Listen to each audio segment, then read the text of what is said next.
This is Abdul Basit Suhail from Lahore, Pakistan. There are some contracts which fulfill requirements of contract. For example, the requirement of subject matter, offer and acceptance, and contracting parties. But their intention is contrary to Sharia. Their intention is not to sell and buy a commodity, but to circumvent the prohibition of riba. But their intention is to get money. Such contracts provide legal device to circumvent the obstacles posed by prohibition of riba. Bay al-ina is one of them. What is bay al-ina? It is sale of a commodity and buying it back immediately from same person. Under this contract, a person sells a commodity on credit for a certain price and buys it back at a price less than the sale price on cash basis from same person. It is important. This is selling a commodity and buying it back on cash basis immediately from same person, not from another person. We can understand bay al-ina with example. Here B needs money. B does not need a commodity, but they circumvented a method where A sells a commodity to Mr. B for rupees 100 on deferred basis, on credit basis. A then buys that commodity back at rupees 80 in same meeting, in same majlis, on immediate payment. Here we can say, and we can see here, that all the conditions which are necessary for the contract are present here. Offer and acceptance is there, subject matter is there, and contracting parties are there, but their intention is bad, but their intention is contrary to Sharia.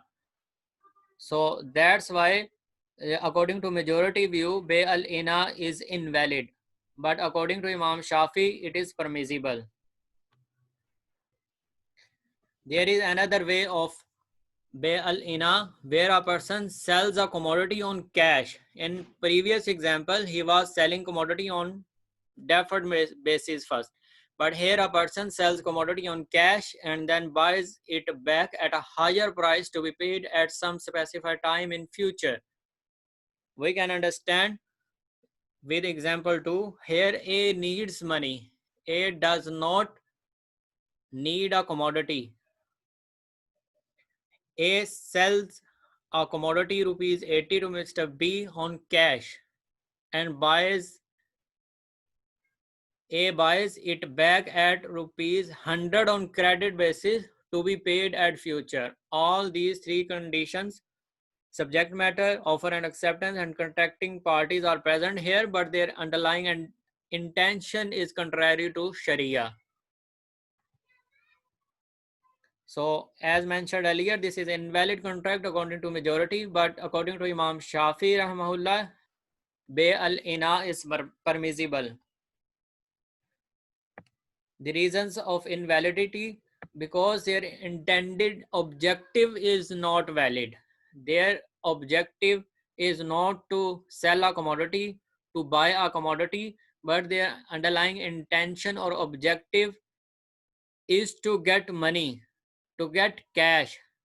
So second, this is a way of circumventing the obstacles posed by prohibition of riba. So our reference is Islamic Law of Contract and Business Transactions by Dr. Tahir Mansoori. May Allah forgive any mistake in content and concept. Thank you for watching this video.